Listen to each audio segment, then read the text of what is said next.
We'll start our breakfast soon. If we could make our way to our seats.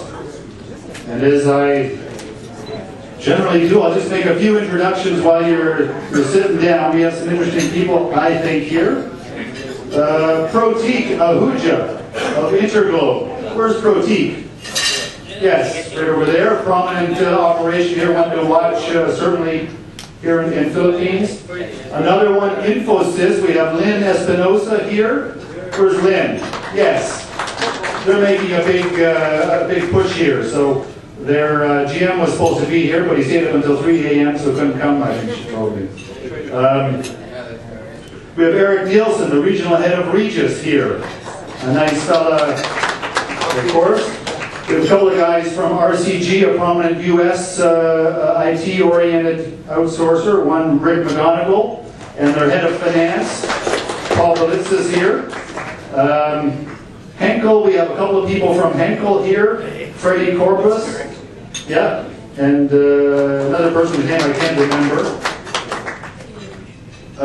Integra, we have Mark McGuire. Where's Mark? There he is, right there. Tyler Ashby of Results Manila, a fast-growing call center operation here. Anna Richardson of Logica is here. A bit more at the back, a bit shy she is. Mark Chen of China Trust, the CEO, is here. Prominent Taiwanese bank. David Caldwell, who made a big splash for us with Emerson a few years ago, now with SPI. He's here. Don Feldbaum, of course, the American Chamber of Commerce. Ben Coronel of Point West, so a prominent, yeah, absolutely, a prominent BPO outsourcer here. Gerard Carrioso of Philam, the head of, this is the country's largest insurance organization, so nice to have him. Cyril Rock of Data One, one of the country's largest data centers and other various businesses he has. And I'll just make a few introductions of our NorthgateArinso friends, because there's a number of them here. Right? Mike Ellis, I see, made a big splash here. Now they promoted him to the region. We have Chris Butt, the country manager. Where's Chris? There he is right here. Hans Montenegro, of course. Where's Hans? Standing up there with a nice regal wave. And also our special guest, Robert Hill, in from the region here, in from Australia. Oh, I'll also mention Jan Mies. Where's Jan? He's such a nice fellow. Runs their delivery operations here. I know it's quite a few here. And then Darcy, which we'll talk about, is our first speaker. So Darcy's a Canadian. He's been living in the Philippines since 1999. And keeping in mind that he's Canadian, you'll never guess, but he was a hockey player. Swear to God.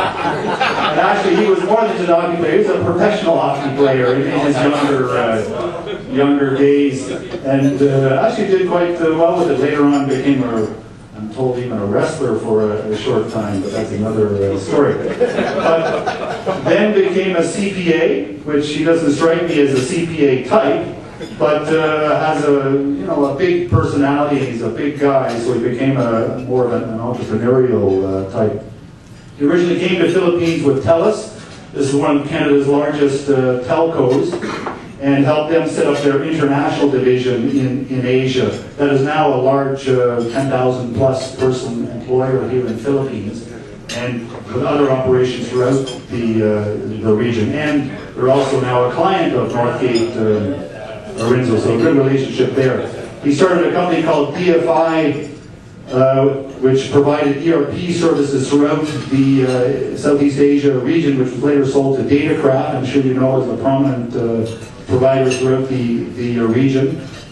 Joined Arinso in 2001. It was then called Arinso, a small startup Belgian organization that has become quite a global behemoth, now owned by Colbert Kravis Roberts. I don't know how many are in financial types, but it's quite a prominent private equity firm, I guess you would call it, and they've become what seems to be the world's premier HR systems and services organization. So, and Darcy has led the Asia push for them.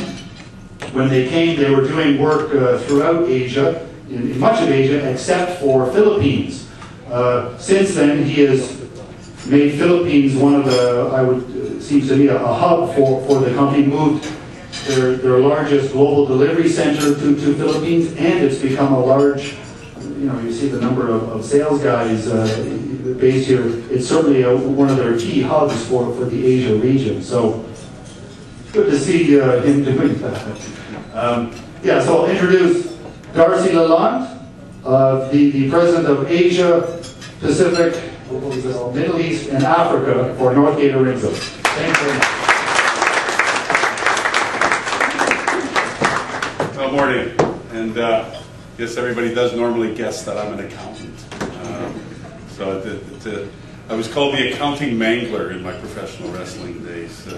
So anybody from Canada remembers the Hart Foundation. So we'll see who remembers that. There's a few eyes looking around. Thanks, Richard. It's been 12 years in the making, I guess. I think like many of us, we spend a lot of our times on airplanes. So where we live is sort of relative.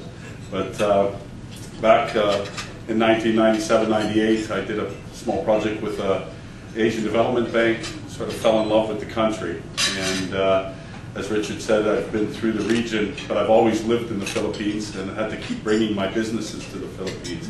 And I think it's all about, the people of the Philippines. So I think for many of the people here, this is really a great resource base.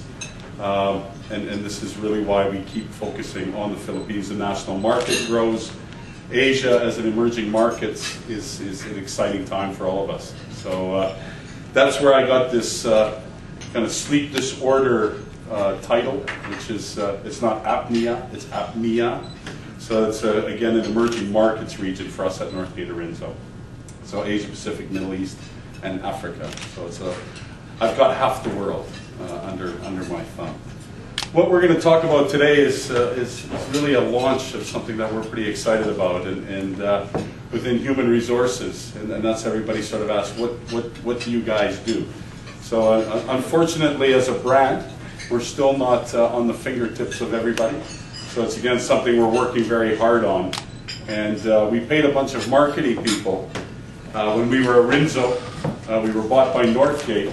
We paid some marketing people a bunch of money, and they came up with a unique name called NorthgateArinso, which I thought was brilliant. Except that our emails became about 5,000 letters long, so it was kind of like the PricewaterhouseCoopers problem. So now we've paid the marketing people again some more money, and we've come up with NGA. So this is, you have to have a 3-letter acronym, and you have to pay marketing companies money for that. So we're very happy to do that. So that's a little bit the background. As Richard mentioned, we have gone through a really interesting evolution over the last 10 years. And you'll notice from some of my NGA friends here today, we still allow Belgians to work with us. We haven't moved them all out yet. And we do certainly appreciate them and the heritage that they brought to us. We were then subsequently acquired by a British company, so we learned to keep a stiff upper lip, and now we've gone into acquiring companies ourselves with KKR. And as Richard mentioned, it's interesting working for the barbarians at the gate. I think many people have read and seen movies, and it's been a really fantastic evolution to have gone from this family company to working basically for probably one of the largest private equity firms in the world. So it's really been a great evolution over the last 10 years. As a region, again, we're doing about 50 million pounds of business, and that's in Asian business. So again, we're very proud of that. In the Philippines, we're doing about 5 million pounds of business. But the great part about all this is that the Philippines has really become our center, our global delivery center for all customers across the world. So we're bringing in a lot of business, a lot of jobs. I think we started in 2006 with a company called ING, which was one of our first companies that we brought to the Philippines. And I remember I opened an office in Eastwood, and it was basically, there's no people there. And it was very strategic thinking, we're going to open up. I wanted to bring the business to the Philippines so I didn't have to travel all the time everywhere else. Took ING in, And I put a plasma screen up on the wall and told them, there's no people here, but there is a plasma screen. So that was the way that we brought ING, and they filled the entire office, of which now, from 2006, of a handful of people, which I came with Jan Mace, we're now 500 and planning to be at 1,000 people by the end of the year. What do? We just focus on human resources and payroll. So it's again a unique niche. I jokingly, as an accountant, have always struggled a little bit with HR people, because sometimes I didn't find they were very business case oriented. They weren't very driven in terms of the strategy in the business, and I think that's one thing that is changing. And one of the dynamics of that is that the HR departments are now outsourcing much of the transactional business that they do. And for anybody who's run payroll, payroll is a really wonderful industry. I mean, when you run 1,000 payrolls perfectly, nobody says thanks.